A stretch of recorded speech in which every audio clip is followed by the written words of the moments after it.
ناظرین کرام، آج ہم بات کریں گے اس عظیم ہستی کے بارے میں جنہیں رسول اکرم صلی اللہ علیہ وسلم نے میرے بعد سب سے زیادہ احسان مند شخص فرمایا، یعنی ابو بکر سے بڑھ کر کسی نے مجھ پر اپنا مال اور ساتھ کا احسان نہیں کیا۔ یہ ترمذی کی حدیث ہے۔ جی ہاں، وہ ہیں حضرت ابو بکر صدیق رضی اللہ تعالیٰ عنہ۔ حضرت ابو بکر صدیق رضی اللہ تعالیٰ عنہ کا اصل نام عبداللہ بن ابی قحافہ تھا۔ آپ کا تعلق قریش کے قبیلہ تیم سے تھا۔ اسلام سے پہلے بھی مکہ میں نہایت نرم دل، دیانت دار اور با اخلاق شخص کے طور پر جانے جاتے تھے۔ لوگ آپ کو عتیق کہتے تھے، یعنی آزاد کردہ، کیونکہ آپ کا چہرہ جنتی لوگوں جیسا روشن تھا۔ رسول اللہ صلی اللہ علیہ وسلم نے فرمایا، ترمذی کی حدیث ہے کہ جو چاہے کہ وہ ایسے شخص کو دیکھے جو جہنم سے آزاد ہے تو اس کو چاہیے کہ وہ ابو بکر کو دیکھے۔ جب نبی کریم صلی اللہ علیہ وسلم پر وحی نازل ہوئی تو سب سے پہلے ایمان لانے والی خاتون حضرت خدیجہ رضی اللہ تعالی عنہا تھی، اور مردوں میں سب سے پہلے ایمان قبول کرنے والے حضرت ابو بکر رضی اللہ تعالی عنہ تھے۔ جب حضور صلی اللہ علیہ وسلم نے انہیں اسلام کی دعوت دی تو انہوں نے بغیر کسی تردد کے کہا کہ میں گواہی دیتا ہوں کہ آپ اللہ کے سچے رسول ہیں۔ حضرت ابو بکر رضی اللہ تعالی عنہ نے نہ کوئی دلیل مانگی، نہ کوئی معجزہ مانگا۔ ان کا ایمان دل کی گہرائی سے تھا، اس لیے انہیں صدیق کا لقب عطا ہوا۔ رسول اللہ صلی اللہ علیہ وسلم نے فرمایا کہ اللہ نے سب لوگوں کو دعوت دینے سے پہلے تردد میں ڈالا، مگر ابو بکر رضی اللہ تعالیٰ عنہ تردد میں نہیں پڑے۔ حضرت ابو بکر رضی اللہ تعالیٰ عنہ نبی کریم صلی اللہ علیہ وسلم کے سب سے قریبی دوست بن گئے۔ ہر سفر، ہر دکھ اور ہر موقع پر آپ صلی اللہ علیہ وسلم کے ساتھ رہے۔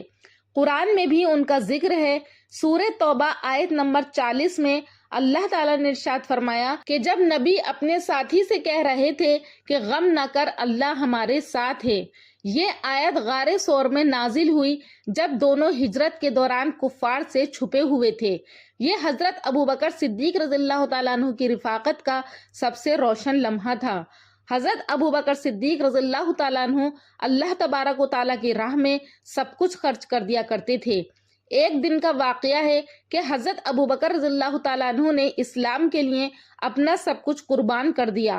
ایک مرتبہ نبی کریم صلی اللہ علیہ وسلم نے صدقہ مانگا تو حضرت عمر نے کہا کہ میں آج ابو بکر سے سبقت لے جاؤں گا۔ انہوں نے آدھا مال پیش کیا۔ جب نبی صلی اللہ علیہ وسلم نے ابو بکر رضی اللہ تعالیٰ عنہ سے پوچھا کہ تم نے کیا چھوڑا اپنے گھر والوں کے لیے، تو انہوں نے عرض کیا کہ میں نے اللہ اور اس کے رسول کو چھوڑا ہے۔ حضرت ابو بکر صدیق عام الفیل کے 2 برس اور 6 ماہ بعد سن 573 عیسوی میں مکہ میں پیدا ہوئے۔ دور جاہلیت میں ان کا شمار قریش کے مالدار لوگوں میں ہوتا تھا۔ جب پیغمبر اسلام محمد مصطفیٰ صلی اللہ علیہ وسلم نے ان کے سامنے اسلام پیش کیا تو انہوں نے بغیر کسی پس و پیش کے اسلام قبول کر لیا، اور یوں وہ آزاد بالغ مردوں میں سب سے پہلے اسلام قبول کرنے والے کہلائے۔ قبول اسلام کے بعد 13 برس مکہ میں گزارے، جو سخت مصیبتوں اور تکلیفوں کا دور تھا۔ بعد ازاں پیغمبر اسلام محمد مصطفیٰ صلی اللہ علیہ وسلم کی رفاقت میں مکہ سے یثرب ہجرت کی، نیز غزوہ بدر اور دیگر تمام غزوات میں پیغمبر اسلام صلی اللہ علیہ وسلم کے ہم رکاب رہے۔ آپ نے جس ماحول میں آنکھیں کھولی وہ کفر اور شرک اور فسق و فجور کا دور تھا۔ خانہ کعبہ کا متولی اور محافظ قبیلہ قریش بھی عرب کے دوسرے قبیلوں کی طرح کفر و شرک میں گلے تک دھسا ہوا تھا۔ ایک روایت میں ہے کہ جب ابو بکر کی عمر 4 سال تھی تو آپ کے والد ابو قحافہ آپ کو اپنے ساتھ بت خانے لے گئے، اور وہاں پر نصب ایک بڑے بت کی طرف اشارہ کر کے آپ سے فرمایا کہ یہ ہے تمہارا بلند و بالا خدا، اس کو سجدہ کرو۔ ننھے ابو بکر نے بت کو مخاطب بنا کر کہا کہ میں بھوکا ہوں، مجھے کھانا دے، میں ننگا ہوں، مجھے کپڑے دے، میں پتھر مارتا ہوں، اگر خدا ہے تو اپنے آپ کو بچا۔ بھلا وہ پتھر کیا جواب دیتا؟ تو ابو بکر نے اس کو ایک پتھر اس زور سے مارا کہ وہ گر پڑا۔ ابو قحافہ یہ دیکھ کر غضبناک ہو گئے۔ انہوں نے ننھے ابو بکر کو رخسار پر تھپڑ مارا اور وہاں سے گھسیٹتے ہوئے ان کی والدہ ام الخیر کے پاس لائے۔ انہوں نے ننھے بچے کو گلے لگا لیا اور ابو قحافہ سے کہا اسے اس کے حال پر چھوڑ دو. جب یہ پیدا ہوا تھا تو مجھے اس کے بارے میں غیب سے کئی اچھی باتیں بتائی گئی تھیں. اس واقعے کے بعد کسی نے آپ کو بت پرستی وغیرہ پر مجبور نہیں کیا اور آپ کا دامن شرک سے پاک رہا. عرب میں لکھنے پڑھنے کا رواج نہ تھا اور بحیثیت مجموعی عرب ایک ان پڑھ قوم تھے، مگر یہ کہ کچھ لوگ پڑھنا لکھنا جانتے تھے اور سیدنا ابو بکر ان میں سے ایک تھے. قیاس یہ ہے کہ ابو قحافہ نے اپنے فرزند کی تعلیم و تربیت پر خاص توجہ دی. اسی طرح آپ صرف نہ پڑھنا لکھنا جان گئے بلکہ شرفاء کے دوسرے اچھے مشاغل میں بھی آپ کو دسترس حاصل ہو گئی، مثلاً لڑنے کا ڈھنگ، ہتھیاروں کا استعمال، شعر گوئی اور شعر فہمی، تجارت وغیرہ. گھر میں دولت کی ریل پیل تھی لیکن آپ عیش و عشرت اور شراب خوری جیسے گناہ سے ہمیشہ دور رہتے تھے. قریش کی ساری قوم تجارت پیشہ تھی اور اس کا ہر فرد اس کام میں مصروف تھا.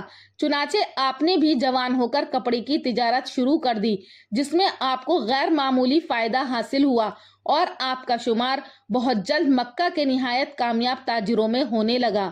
تجارت میں آپ کی کامیابی میں آپ کی جاذب شخصیت اور بے نظیر اخلاق کو ایک اچھا خاصا دخل حاصل تھا. جب ابو بکر صدیق کی عمر 18 سال تھی تو آپ نبی کریم صلی اللہ علیہ وسلم کے ہمراہ تجارت کی غرض سے ملک شام گئے اور ایک مقام پر بیری کے درخت کے نیچے تشریف فرما ہوئے. قریب ہی ایک اہل کتاب راہب رہتا تھا. سیدنا ابو بکر اس کے پاس گئے تو اس نے پوچھا کہ بیری کے درخت کے نیچے کون ہیں؟ تو آپ نے جواب دیا کہ محمد بن عبداللہ بن عبد المطلب ہیں. اس راہب نے کہا کہ واللہ یہ نبی ہیں. اس درخت کے سائے میں مسیح کے بعد سوائے محمد نبی اللہ کے اور کوئی نہیں بیٹھا. یہ بات آپ کے دل میں جم گئی اور اسی دن سے انہوں نے حضور نبی کریم صلی اللہ علیہ وسلم کی صحبت و محبت اختیار کر لی. ایک مرتبہ ابو بکر صحن کعبہ میں کھڑے تھے، اتنے میں امیہ ابن ابی سولت ثقفی شاعر جو جاہلی دور میں موحدانہ نظمیں کہا کرتا تھا وہاں آیا اور آپ سے خطاب کر کے کہنے لگا کہ جس نبی کی آمد کا انتظار ہے وہ ہم اہل طائف میں مبعوث ہوگا یا تم قریش مکہ میں ہوگا. آپ نے کہا کہ مجھے معلوم نہیں. اس گفتگو کے بعد بھی آپ تصدیق حال کے لیے ورقہ بن نوفل کے پاس گئے. یہ اکثر آسمان کی طرف دیکھتے رہتے تھے اور منہ میں کچھ گنگنایا کرتے تھے. ابو بکر نے امیہ بن ابی اسلط کا مقولہ پیش کر کے ان کا خیال معلوم کرنا چاہا تو ورقہ بن نوفل نے کہا کہ ہاں بھائی، مجھے علوم سماوی پر عبور حاصل ہے. جس نبی کی آمد کا انتظار ہے وہ وسط عرب کے ایک خاندان سے ظاہر ہوگا اور چونکہ میں علم نسب کا بھی ماہر ہوں اس بنا پر کہتا ہوں کہ وہ تمہارے اندر ہوگا. ورقہ کا بیان سن کر آپ کا شوق اور انتظار بڑھ گیا. آخر کار وہ دن آ ہی گیا کہ حضرت ابو بکر صدیق رضی اللہ تعالیٰ عنہ نے حضور صلی اللہ علیہ وسلم کی خدمت میں حاضر ہو کر اسلام قبول کر لیا. سیدنا ابو بکر صدیق اسلام قبول کرنے والے دوسرے شخص تھے. آپ سے پہلے حضور نبی کریم صلی اللہ علیہ وسلم کی زوجہ ام المومنین حضرت خدیجہ بنت خویلد نے اسلام قبول کیا تھا. آپ طبعاً برائیوں اور کمینہ خصلتوں سے دور رہتے تھے. آپ نے جاہلیت میں اپنے اوپر شراب حرام کر لی تھی. آپ سے کسی نے پوچھا کہ آپ نے کبھی شراب پی تو آپ نے فرمایا کہ نعوذ باللہ کبھی نہیں. اس نے پوچھا کہ کیوں؟ آپ نے فرمایا میں نہیں چاہتا تھا کہ میرے بدن میں سے بو آئے اور مروت زائل ہو جائے. یہ گفتگو نبی کریم صلی اللہ علیہ وسلم کی مسجد میں روایت ہوئی تو آپ نے 2 مرتبہ فرمایا کہ ابو بکر سچ کہتے ہیں. ام المومنین حضرت عائشہ رضی اللہ تعالیٰ عنہ سے روایت ہے کہ سیدنا ابو بکر صدیق رضی اللہ تعالیٰ عنہ نے دور جاہلیت سے ہی اپنے اوپر شراب کو حرام قرار دیا تھا اور آپ نے کبھی شراب کو ہاتھ نہیں لگایا. حضرت ابو بکر صدیق فرماتے ہیں کہ دور جاہلیت میں میرا گزر ایک مدہوش آدمی کے پاس سے ہوا جو غلاظت میں اپنا ہاتھ ڈالتا اور پھر اسے منہ کے پاس لے جاتا. جب اس کو اس غلاظت کی بدبو محسوس ہوتی تو وہ ہاتھ منہ میں ڈالنے سے رک جاتا. میں نے جب دیکھا تو اس وقت سے شراب کو خود پر حرام کر لیا. ابو بکر صدیق مسلمان ہونے کے بعد اپنے پرانے رفیقوں اور دوستوں میں سے جس سے بھی ملتے اسے ہدایت کا راستہ اختیار کرنے کی ترغیب دیتے تھے. صدیق اکبر کی بیٹی اسما بنت ابی بکر ذات النطاقین فرماتی ہیں کہ ہمارے ابا جان جس روز ایمان لائے گھر آئے اور ہم سب کو اسلام کی دعوت دی۔ جب تک ہم سب دائرہ اسلام میں داخل نہیں ہو گئے اور رسول اللہ کی تصدیق اور دین توحید کو قبول نہیں کر لیا، مجلس سے نہیں اٹھے۔ عشرہ مبشرہ میں سے 5 آدمی آپ کی رہنمائی اور ترغیب سے دولت اسلام سے سرفراز ہوئے۔ اعلان نبوت کے چوتھے سال جب اعلانیہ دعوت اسلام کا حکم نازل ہوا تو رسول اللہ نے لوگوں کو اعلانیہ حق کی جانب بلانا شروع کر دیا۔ اس پر مشرکین قریش بھڑک اٹھے اور انہوں نے مسلمانوں پر بے تحاشا ظلم و ستم ڈھانا شروع کر دیا۔ بالخصوص اسلام قبول کرنے والے غلاموں اور لونڈیوں پر انہوں نے ایسے ظلم ڈھائے کہ انسانیت سر پیٹ کر رہ گئی۔ ظلم و ستم کے اس دور میں ابوبکر صدیق نے بے دریغ مال خرچ کر کے متعدد مظلوم غلاموں اور لونڈیوں کو ان کے سنگ دل آقاؤں سے خرید کر آزاد کروایا۔ آغاز اسلام میں اکثر ابوبکر صدیق رضی اللہ تعالی عنہ سے اسلام کے شروع میں اکثر حضرت ابوبکر صدیق نبی کریم صلی اللہ علیہ وسلم سے کہتے کہ کیوں نہ ہم لوگوں کے سامنے اپنے ایمان و عقیدے کا اظہار کریں، آخر کب تک ہم چھپتے چھپاتے رہیں گے۔ رسول اللہ صلی اللہ علیہ وسلم ابوبکر کی بات سن کر اتنا فرماتے کہ اے ابوبکر ابھی ہماری تعداد تھوڑی سی ہے۔ سیدنا ابوبکر بار بار رسول اللہ صلی اللہ علیہ وسلم سے اظہار کرنے کے بارے میں اصرار کرتے رہتے۔ بالآخر رسول اکرم صلی اللہ علیہ وسلم نے انہیں اجازت دے دی۔ چنانچہ سارے مسلمان خانہ کعبہ کے ارد گرد پھیل گئے اور اپنے اپنے خاندان والوں کے ساتھ جا کر بیٹھ گئے۔ ابوبکر صدیق اٹھے اور فصیح و بلیغ خطبہ پڑھا۔ یہ پہلا خطبہ تھا جو دین اسلام میں پڑھا گیا۔ اس خطبے میں اسلام کی دعوت تھی۔ مشرکین کو بہت ناگوار گزرا۔ وہاں موجود سارے مشرکین سیدنا ابوبکر اور مسجد حرام میں موجود دوسرے مسلمانوں پر ٹوٹ پڑے اور بری طرح سے مارنے لگے۔ حضرت ابوبکر مار کھاتے کھاتے زمین پر گر گئے تھے۔ اس واقعے کے بعد حضرت ابوبکر صدیق نبی کریم صلی اللہ علیہ وسلم کی نظروں میں اور زیادہ محبوب بن گئے۔ حضرت ابوبکر صدیق کو نماز اور ذکر الہی سے بے حد شغف تھا۔ وہ اتنی اچھی نماز پڑھتے تھے اور تلاوت کرتے کہ قریش کے بیوی بچے متاثر ہو کر ان کے گرد جمع ہو جاتے۔ اس سے قریش کو اندیشہ ہوا کہ کہیں ان کے متعلقین اپنے آبائی دین سے منحرف ہو کر اسلام کی طرف مائل نہ ہو جائیں۔ چنانچہ وہ ابوبکر صدیق کو نماز پڑھنے سے روکتے اور اذیت پہنچاتے۔ جب مسلمانوں پر اہل مکہ کے ظلم و ستم حد سے بڑھ گئے تو بعثت نبوت کے 5ویں اور 6ٹھے سال بہت سے مسلمانوں نے حبشہ کی طرف ہجرت کی تاکہ وہاں آرام و سکون سے اپنے مذہب پر عمل کیا جا سکے۔ ابو بکر نے بھی حبشہ کی طرف ہجرت کی، مگر جب آپ مقام برق الغماد میں پہنچے تو قبیلہ قارہ کا سردار مالک بن دغنہ راستے میں ملا اور دریافت کیا کہ کیوں اے ابو بکر کہاں چلے؟ آپ نے اہل مکہ کے مظالم کا تذکرہ کرتے ہوئے فرمایا، میں اب اپنے وطن مکہ کی زمین کو چھوڑ کر خدا کی لمبی چوڑی زمین میں پھرتا رہوں گا اور خدا کی عبادت کرتا رہوں گا۔ ابن دغنہ نے کہا کہ اے ابو بکر، آپ جیسا آدمی نہ شہر سے نکل سکتا ہے نہ نکالا جا سکتا ہے۔ آپ دوسروں کا بار اٹھاتے ہیں، مہمانان حرم کی مہمان نوازی کرتے ہیں، خود کما کر مفلسوں اور محتاجوں کی مالی امداد کرتے ہیں، حق کے کاموں میں سب کی مدد و اعانت کرتے ہیں۔ آپ میرے ساتھ مکہ واپس چلیے، میں آپ کی پناہ لیتا ہوں۔ ابن دغنہ آپ کو زبردستی مکہ واپس لائے اور تمام کفار سے کہہ دیا کہ میں نے ابو بکر کو اپنی پناہ میں لے لیا ہے، لہٰذا خبردار کوئی ان کو نہ ستائے۔ کفار نے کہا کہ ہم کو اس شرط پر منظور ہے کہ ابو بکر اپنے گھر میں چھپ کر قرآن پڑھیں تاکہ ہماری عورتوں اور بچوں کے کان میں قرآن کی آواز نہ پہنچے۔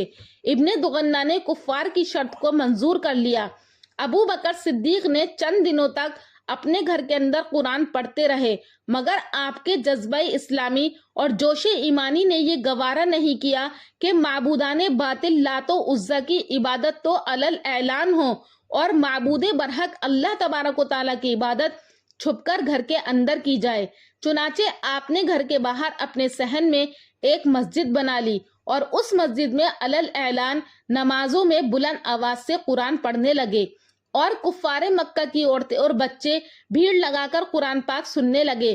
یہ منظر دیکھ کر کفار مکہ نے ابن دغنہ کو مکہ بلایا اور شکایت کی کہ ابو بکر گھر کے باہر قرآن پڑھتے ہیں، جس کو سننے کے لیے ان کے گھر کے گرد ہماری عورتیں اور بچوں کا میلہ لگ جاتا ہے۔ اس سے ہم کو بڑی تکلیف ہوتی ہے، لہٰذا تم ان سے کہہ دو کہ یا تو وہ گھر میں قرآن پڑھیں ورنہ تم اپنی پناہ کی ذمہ داری سے دستبردار ہو جاؤ۔ چنانچہ ابن دغنہ نے ابو بکر سے کہا کہ اے ابو بکر، آپ گھر کے اندر چھپ کر قرآن پڑھیں ورنہ میں اپنی پناہ سے کنارہ کش ہو جاؤں گا۔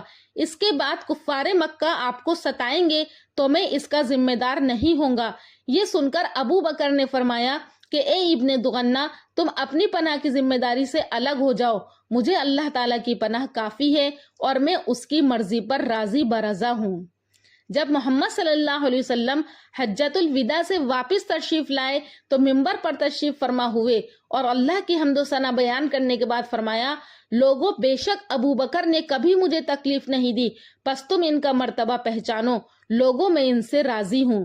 محمد صلی اللہ علیہ وسلم ایک دن اپنے مرض وفات کے دنوں میں سر مبارک پر پٹی باندھ کر جب تشریف لائے اور منبر پر بیٹھ کر حمد و ثنا بیان کی، پھر ہلکی آواز میں فرمایا کہ لوگوں میں ابو بکر کے سوا کوئی ایسا نہیں جس نے اپنی جان اور مال کے ذریعے مجھ پر بہت احسان کیا ہو۔ اگر میں لوگوں میں سے کسی کو اپنا خلیل بنا سکتا ہوں تو ابو بکر کو اپنا خلیل بناتا، لیکن اسلام کی اخوت سب سے بہتر ہے۔ پھر آپ نے حکم دیتے ہوئے فرمایا، ابو بکر کے دروازے کے سوا اس مسجد میں کھلنے والے تمام دروازے بند کر دو۔ سرور عالم نے شب معراج کی صبح کو کفار کے سامنے واقعہ معراج بیان فرمایا تو انہوں نے ٹھٹا لگایا، صدیق اکبر کہیں باہر تھے۔ بعض کفار نے ان سے جا کر کہا کہ تمہارے صاحب اس قسم کی ناقابل یقین باتیں کہتے ہیں، تو حضرت ابو بکر نے بلا تعمل جواب دیا، آپ صلی اللہ علیہ وسلم نے سچ فرمایا اور میں اس کی تصدیق کرتا ہوں۔ حضرت ابو بکر صدیق رضی اللہ تعالیٰ عنہ ہر طریقے سے بہتر انسان تھے۔ الغرض ماں باپ کا ادب، بیویوں سے حسن سلوک، مریضوں کی عیادت اور تعزیت کو جانا، بخل سے نفرت اور اخلاق میں خوش طبعی شامل تھی۔ اس کے علاوہ سلام کرنے میں پہل کرتے، بچوں سے محبت کرتے، مہمان نوازی اور انکسار اور تواضع، ایثار اور انفاق فی سبیل اللہ، عزم و ہمت اور مردم شناسی، یہ سارے وصف حضرت ابو بکر صدیق رضی اللہ تعالیٰ عنہ کے اندر موجود تھے۔ حضرت ابو بکر صدیق رضی اللہ تعالیٰ عنہ کا انتقال 22 جمادی الثانی 13 ہجری کو مدینہ منورہ میں 63 سال کی عمر میں ہوا۔ آپ نے مرض میں 63 سال کی عمر میں 22 جمادی الثانی 13 ہجری کو وفات پائی، جس کے بعد ان کی تدفین مسجد نبوی میں نبی کریم صلی اللہ علیہ وسلم اور حضرت عمر فاروق رضی اللہ تعالیٰ عنہ کے ساتھ کی گئی، یعنی آج بھی دنیا کی سب سے مقدس ہستی کے ساتھ آرام فرما رہے ہیں۔ ناظرین، حضرت ابو بکر صدیق کی زندگی ہمیں سکھاتی ہے کہ سچا ایمان دلیل نہیں مانگتا، صرف دل کا یقین مانگتا ہے۔ آئیے ہم بھی ایمان، اخلاص اور وفاداری میں ان کے نقش قدم پر چلنے کی کوشش کریں۔ دوستو، امید کرتی ہوں کہ آپ کو حضرت ابو بکر صدیق رضی اللہ تعالیٰ عنہ کی حالات زندگی کی یہ ویڈیو پسند آئی ہوگی۔ امید کرتی ہوں کہ آپ کو یہ ویڈیو پسند آیا ہوگا۔ اگر پسند آیا ہے تو ہمارے چینل نوری اسلامک ٹیوبر کو ضرور سبسکرائب کریں، اور اللہ تبارک و تعالیٰ سے دعا ہے کہ اللہ پاک حضرت ابو بکر صدیق رضی اللہ تعالیٰ عنہ کے درجات کو بلند فرمائے۔ انشاءاللہ پھر ملاقات کروں گی ایک اور اچھے ٹاپک کے ساتھ اگلی ویڈیو میں، تب تک کے لیے اللہ حافظ۔